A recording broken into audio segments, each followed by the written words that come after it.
তো ভারত যদি বাংলাদেশে আধিপত্যবাদ বিস্তার করতে চায়, বাংলাদেশের 18 কোটি জনগণ সেটা রুখে দেবে।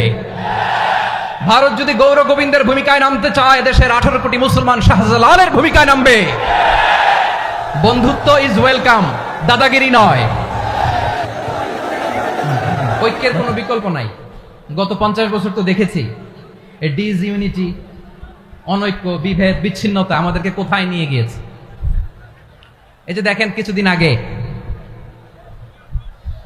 আমাদের বর্তমান নেতা ডক্টর ইউনূস, উনি সব রাজনৈতিক নেতৃবৃন্দদেরকে ডেকেছেন একটা ইস্যুকে কেন্দ্র করে। তার মানে গোটা বাংলাদেশ এক হয়ে গিয়েছে। আমরা সবাই উদ্বেলিত হয়েছি, উচ্ছ্বসিত হয়েছি, ঠিক কিনা বলেন? রাজনৈতিক নেতাদেরকে ডেকেছেন উনি, আমরা এক হয়েছি। এরপরে ধর্মীয় অঙ্গনের যে লিডাররা, বিভিন্ন ধর্মের, শুধু মুসলিম না, সবাইকে ডেকেছেন, আমরা ঐক্যবদ্ধ হয়েছি। এটাকে বলে ন্যাশনাল ইউনিটি, জাতীয় ঐক্য। যে কোনো ধরনের কনস্পাইরেসি, ষড়যন্ত্র, আধিপত্যবাদ মোকাবেলায় জাতীয় ঐক্যের চেয়ে মোক্ষম হাতিয়ার আর নাই। আমাদের একটা প্রতিবেশী দেশ আছে, আমরা আমাদের দেশ নিয়ে যত ভাবি, তারা তার চেয়ে বেশি ভাবে। কথা বুঝতেছেন না? আরো ভেঙে বলতে হবে। হ্যাঁ, আমরা আমাদের দেশ নিয়ে যত উদ্বিগ্ন, এদের আরো টেনশন বেশি। বলেন, আমাদের দেশে শান্তি আছে না নাই? আমরা হিন্দু মুসলিমে কখনো দাঙ্গা লাগে? আসতে বলেন, কেন লাগে? ওদের পূজা পর্বণে আমাদের মাদ্রাসার ছেলেরা যে পাহারা দেয়, চিল্লায় বলেন ঠিক কিনা? আমাদের তাফসির মাহফিলের সময় ওরা ডিস্টার্ব করে, ঢোল বাজায় না। ওদের পূজা পর্বণের সময় আমাদের তাফসির মাহফিলের ডেট হলে আমরা চেঞ্জ করে দেই।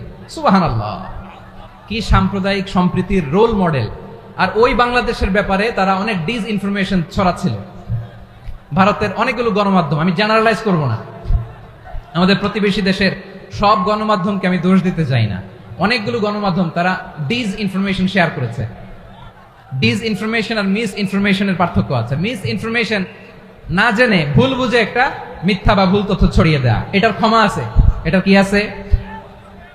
আর ডিসইনফরমেশন মানে ইচ্ছা করে, প্ল্যান করে, ম্যাপ করে, ছক এঁকে মিথ্যা, গুজব, রটনা সোশ্যাল মিডিয়ায় ছড়ানো, এটার ক্ষমা আছে? আওয়াজ করে বলেন, ক্ষমা আছে?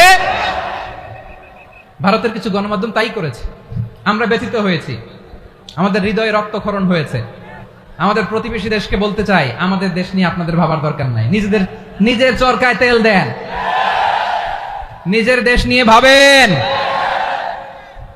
গত মাসের ভয়েস অফ আমেরিকার রিপোর্ট, বাংলাদেশে সংখ্যালঘু জনগোষ্ঠী আগের চেয়ে বেশি নিরাপত্তা পাচ্ছে। Report voice of America, Muslim report নাকি? মুসলিম জরিপ, ভয়েস অফ আমেরিকা। কথা বুঝে নাই বোধহয়। ভয়েস অফ আমেরিকা কি আমাদের রিপোর্ট? না, ভয়েস অফ আমেরিকার জরিপ, বাংলাদেশের সংখ্যালঘু জনগোষ্ঠী আগের চেয়ে ভালো নিরাপত্তা পাচ্ছে। শুধু এখানেই শেষ না, মাইক্রোসফটের একটা জরিপ শোনাই আপনাদেরকে। তারা সারা পৃথিবীতে গুজব, ভুয়া আর মিথ্যা নিউজ ছড়ানোতে কোন দেশ সেরা একটা রিপোর্ট করেছে। এর মধ্যে 1 নম্বরে এসেছে ভারতের নাম। মাইক্রোসফট তো মুসলমানরা চালায় না? কথা বুঝে নাই বোধহয়। প্রতিবেশী দেশকে বলবো, আপনারা নিজের চরকায় তেল দেন, আপনারাও শান্তিতে থাকেন, আমাদেরকেও শান্তিতে থাকতে দেন। সব চেঞ্জ করা যায়, প্রতিবেশী চেঞ্জ করা যায় না। আমাদের ল্যান্ড তাদের ল্যান্ড, পাশাপাশি। আমরা চাই তারাও সুখে থাক, আমরাও সুখে থাকি, ঠিক কিনা? কিন্তু প্রতিবেশী হলে বন্ধুত্বপূর্ণ আচরণ করতে হয়। প্রতিবেশী যদি বন্ধু না হয়ে প্রভু হতে চায়, এরকম দানব প্রতিবেশী কেউ চায় না। ভারত যদি বন্ধুত্ব উপহার দেয়, আমরা বন্ধুত্ব দিব। কি বলেন? তারা যদি বন্ধু সুলভ আচরণ করে, আমরাও বন্ধুত্ব উপহার দেব। কারণ আমাদের পররাষ্ট্র নীতি হচ্ছে সবার সাথে বন্ধুত্ব, কারোর সাথে বৈরিতা নয়। আলহামদুলিল্লাহ বলেন, কত চমৎকার পলিসি আমাদের। আমরা নির্বিবাদী, আমরা বাংলাদেশিরা শান্তিকামী। We are proud of that. এজন্য আমরা গর্ববোধ করি। আমাদের পররাষ্ট্র নীতি সবার সাথে বন্ধুত্ব, কারোর সাথে শত্রুতা নয়। তাই প্রতিবেশী দেশকে বলবো, আমার ভাইয়েরা, আপনারাও আমাদের ভাই, বন্ধুত্ব দিলে বন্ধুত্ব পাবেন। বন্ধুত্ব ইজ ওয়েলকাম, দাদাগিরি নয়। বন্ধুত্ব ওয়েলকাম, দাদাগিরি নয়। Loud and clear. ভারত যদি বন্ধুত্ব দেখায়, বন্ধুত্ব পাবে। কিন্তু ভারত যদি বাংলাদেশে আধিপত্যবাদ বিস্তার করতে চায়, বাংলাদেশের 18 কোটি জনগণ সেটা রুখে দেবে। ভারত যদি গৌর গোবিন্দের ভূমিকায় নামতে চায়, দেশের 18 কোটি মুসলমান শাহজালালের ভূমিকায় নামবে। প্রিয় ভাইয়েরা, আমরা বন্ধুত্বে বিশ্বাসী, শত্রুতায় নয়, ঠিক কিনা বলেন? আল্লাহ আমাদেরকে বোঝার তৌফিক দান করুক। তাহলে এই যে তারা বলেছে এদেশে সংখ্যালঘুরা কষ্টে আছে, দুঃখে আছে, এটা কি ঠিক? বলেন, এটা কি ঠিক? না, তারা ডিস ইনফরমেশন শেয়ার করেছে, এটা ঠিক নয়। আমার প্রতিবেশী বন্ধু রাষ্ট্রকে বলবো, আপনারা এটা করবেন না, এটা করবেন না। আমরা শান্তিতে আছি, আপনারাও শান্তিতে থাকেন, আমাদেরকেও শান্তিতে থাকতে দেন। এই যে চিটাগাংয়ের অ্যাডভোকেট আলিফ হত্যাকাণ্ডে গোটা বাংলাদেশ আমরা ধৈর্যের পরাকাষ্ঠা দেখিয়েছি, চিল্লায় বলেন ঠিক কিনা? আমাদের নেতা আমাদেরকে ডেকেছে, আমরা শান্ত থেকেছি। আমরা শান্ত থাকতে চাই, আমরা ঐক্যবদ্ধ থাকতে চাই। যে কোনো ষড়যন্ত্র রুখে দেওয়ার জন্য ঐক্যবদ্ধ প্রচেষ্টার কোনো বিকল্প নাই। এবার আওয়াজ করে পেকুয়ার ভাইয়েরা বলেন, আমরা ঐক্যবদ্ধ জীবনযাপন করতে চাই কি চাই না? আল্লাহ তাআলা সে নির্দেশনাই দিচ্ছেন। আল্লাহ তাআলা ইরশাদ করছেন, ওয়া'তাসিমু বিহাবলিল্লাহি জামিআন ওয়া লা তাফাররাকু ওয়াযকুরু নি'মাতাল্লাহি আলাইকুম إذ كنتم أعداء فألف بين قلوبكم فأصبحتم بنعمته إخوانا وكنتم على حفرة من النار فأنقذكم منها كذلك يبين الله لكم آياته لعلكم تهتدون الله أكبر পড়েন। আল্লাহ বললেন, ও গোলামেরা শোনো, ওয়াতাসিমু বিহাবিলিল্লাহি জামিআ, ও আমার গোলামেরা সবাই মিলে আল্লাহর রশিকে আঁকড়ে ধরো। আল্লাহর রশি হলো ইসলাম, আল্লাহর রশি হলো কোরআন। আল্লাহ বললেন কোরআনকে আঁকড়ে ধরো, ইসলামকে আঁকড়ে ধরো। একা একা আঁকড়ে ধরলে চলবে না, জামিআ সবাই মিলে আঁকড়ে ধরো। এই আদেশটা আমাদের জন্য দান করেছেন কে? আল্লাহ তাআলার নির্দেশ, ওয়াতাসিমু বিহাবলিল্লাহি জামিআ, সবাই মিলে আল্লাহর রশিকে আঁকড়ে ধরো। হাবলুল্লাহ মানে আল্লাহর রশি। হাবলুল্লাহ মানে কি? রশি। এই হাবলুল্লাহ আল্লাহর রশি বা আল্লাহর রজ্জু দ্বারা উদ্দেশ্য হচ্ছে ইসলাম।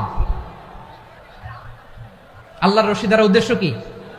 তাফসিরে অনেক ব্যাখ্যা এসেছে।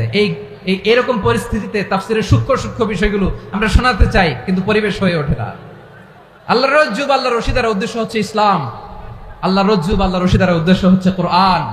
কারণ কোরআন আমাদেরকে ঐক্যবদ্ধ করে, ইসলাম আমাদেরকে ঐক্যবদ্ধ করে। চিল্লায় বলেন ঠিক কিনা? এজন্য আল্লাহ বললেন, তোমরা আমার রশিকে আঁকড়ে ধরো, বিচ্ছিন্ন হয়ে না। আমার দেয়া নেয়ামতগুলো স্মরণ করো।